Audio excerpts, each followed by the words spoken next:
Assalamualaikum warahmatullahi wabarakatuh. Bismillahirrahmanirrahim. Assalamualaikum warahmatullahi wabarakatuh. Assalamualaikum, nama saya Syarifita Syarifiyatna dengan NIM 102125300034 ingin menjelaskan mengenai perbedaan antara ilmu teknik industri, manajemen, dan juga teknik logistik.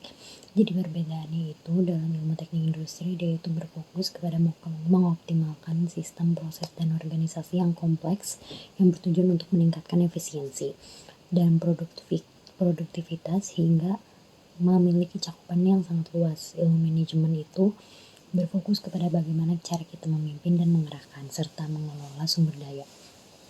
Sedangkan untuk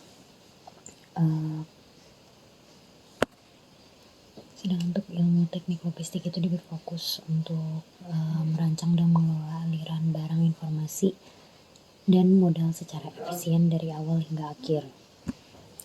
Dan untuk pada teknik industri itu kita itu ada perbaikan alur kerja dengan cara menyusun mesin dan stasiun kerja berurutan sesuai dengan produksi, dan tidak ada penumpukan barang setengah jadi antar stasiun sehingga produksi yang lebih cepat, energi kerja lebih stabil. Yang kedua ada pengurangan bahan rusak, pengecekan bahan baku sebelum dipakai, standar kerjanya harus jelas untuk setiap prosesnya sehingga menghemat bahan dan mengurangi produk yang cacat. Yang ketiga ada mengatur sistem upah menjadi lebih baik sehingga dapat memberikan bonus untuk pekerja borongan yang hasilnya bagus. Terus upahnya itu juga harus sesuai dengan target produksi sehingga pekerja lebih termotivasi, kualitas pun naik.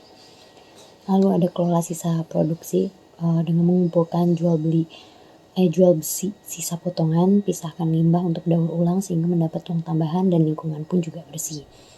Yang terakhir itu ada rencanakan stok tepat, seperti catat kebutuhan bahan baku per hari atau per minggu, atur jadwal pengiriman yang efisien sehingga tidak kelebihan atau kekurangan stok, dan biaya kirimnya pun hemat.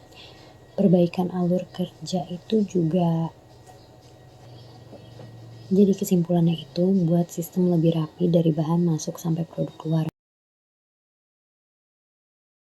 Perkenalkan, nama saya Syifa ini, saya dari TP 908. Di sini saya akan mempresentasikan tentang studi kasus yang telah kami pecahkan. Yang pertama, saya akan menjelaskan apa perbedaan antara teknik logistik, manajemen, dan juga teknik industri. Dapat kita ketahui bahwa teknik industri ini yaitu berfokus untuk mengoptimalkan suatu proses dan sistem dan organisasi yang kompleks untuk meningkatkan efisiensi dan produktivitas. Sedangkan manajemen yaitu untuk berfokus pada bagaimana cara kita menjadi pemimpin dan mengelola suatu sumber daya untuk mencapai tujuan yang telah direncanakan. Kemudian ada juga teknik logistik, yang mana teknik logistik ini yaitu berfokus pada aliran suatu barang ataupun pergudangan, yang mana nantinya akan mengatur bagaimana suatu barang ini akan sampai kepada tujuannya. Di sini juga saya akan menjelaskan pandangan dari studi kasus yang telah ada dari sudut pandang manajemen. Terdapat 5 poin. Poin yang pertama yaitu manajemen sumber daya manusia dan produktivitas. Keputusannya yaitu melakukan evaluasi terhadap sistem upah, borongan, dan standarisasi beban kerja antara pekerja tetap dan kontrak, yang mana alasannya itu sistem upah 8.000 per unit pada pekerja kontrak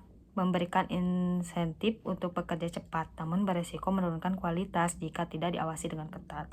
Kemudian poin yang kedua yaitu manajemen operasional dan pengendalian kualitas. Keputusannya yaitu dengan mengimplementasikan sistem pengendalian kualitas lebih ketat terhadap penerimaan bahan baku. Alasannya yaitu dalam studi kasus adanya kendala ketidaksesuaian bahan baku sebesar 3-5%. Kemudian poin yang ketiga yaitu manajemen lingkungan dan keberlanjutan. Keputusan ini yaitu membentuk unit pengolahan suatu limbah dan menjalin kemitraan dengan pihak ketiga untuk daur ulang sisa limbah. Alasannya yaitu dengan adanya limbah ini yaitu lingkungan menjadi tercemar. Kemudian ada poin yang keempat. Poin yang keempat ini yaitu manajemen pemasaran dan strategi produk, yang mana keputusannya itu melakukan optimalisasi boran produk mix yaitu antara kursi standar dan juga kursi yang premium. Alasannya yaitu manajemen perlu menganalisis data penjualan untuk menentukan persentase produksi masing-masing dari produk tersebut. Kemudian poin yang kelima yaitu manajemen strategis dan investasi teknologi. Keputusannya yaitu kita dapat mempertimbangkan investasi pada sistem otomasi atau sistem informasi terintegrasi atau seperti IoT untuk memantau inventaris di 8 gudang regional secara real time. Alasannya yaitu dengan biaya operasional truk yang bervariasi, manajemen membutuhkan data akurat untuk melakukan perencanaan distribusi agar tidak terjadi penumpukan stok atau kekurangan barang di wilayah tertentu, yang pada akhirnya mengoptimalkan modal kerja. Perkenalkan, nama saya Azra Natri Syarafah dengan NIM 10201250201. Pada kesempatan kali ini, saya akan menjelaskan perbedaan teknik industri, manajemen, serta teknik logistik. Nah, yang pertama itu teknik industri. Dia itu berfokus pada pengoptimalan sistem, proses, dan organisasi yang kompleks, yang bertujuan untuk meningkatkan efisiensi, produktivitas, sehingga memiliki cakupan yang sangat luas. Kemudian buat manajemen sendiri itu berfokus bagaimana cara kita memimpin, mengarahkan, dan mengelola sumber daya seperti keuangan, SDM, dan operasional untuk mencapai tujuan yang direncanakan, sehingga memiliki cakupan perencanaan strategis, pemasaran, keuangan, dan bisnis.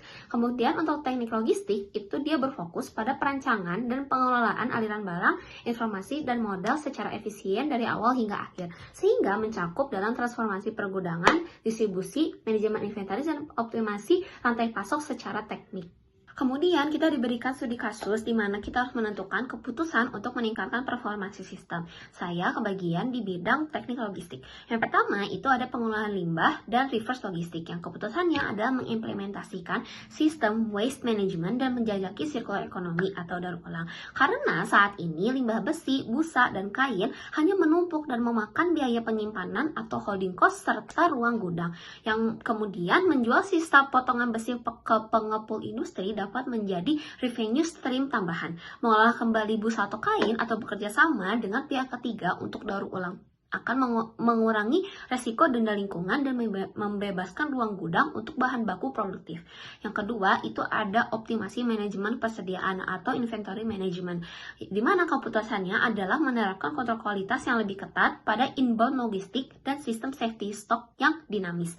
Alasannya, karena terdapat kendala ketidaksesuaian bahan baku sebesar 3-5%, yaitu besi berkarat, kain robek. Ini adalah pemborosan biaya atau wasting money, yang kemudian dengan memperketat inspeksi dapat saat barang datang dari pemasok, perusahaan dapat melakukan return atau kembalian segera sehingga tidak membayar untuk barang cacat. Hal ini menurunkan biaya bahan baku terbuang dan memastikan kapasitas produksi 12.000 unit tetap terjaga kualitasnya.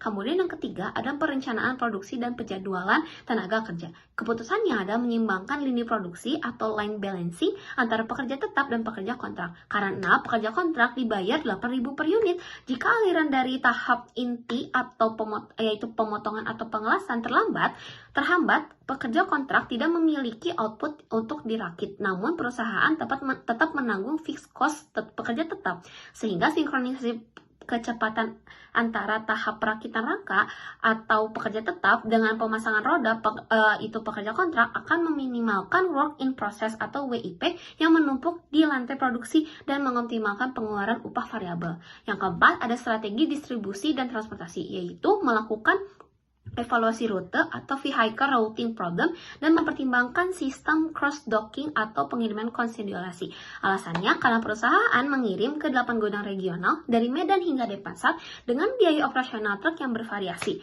Dampaknya mengingat jarak yang jauh, misalnya ke Medan atau Balikpapan, perusahaan dapat mengoptimalkan muatan truk FCL atau full container load agar biaya transportasi per unit kursi menjadi minimal. Penggunaan data historis untuk memprediksi permintaan di setiap gudang regional akan mencegah stok mati atau dead stock di satu lokasi sementara lokasi lain kekurangan barang. Dan yang terakhir itu ada investasi teknologi pada fasilitas gudang, yang mana penataan ulang tata letak gudang atau warehouse layout optimization dan digitalisasi pemantauan stok adalah keputusannya. Karena teks penyebutan adanya keterbatasan ruang akibat limbah dan bahan baku yang mencapai 50 ton per minggu. Sehingga dengan sistem first in first out atau FIFO yang jelas, resiko besi berkarat karena terlalu lama disimpan di pojok gudang dapat dihindari. Penggunaan rak vertikal dapat memaksimalkan kapasitas penyimpanan tanpa harus memperluas bangunan. Sehingga kesimpulannya, performansi perusahaan yang ada di teks dapat ditingkatkan secara signifikan melalui optimalisasi pada 3 pilar utama, yaitu efisiensi operasional, pengendalian kualitas, dan pengelolaan rantai pasok hilir.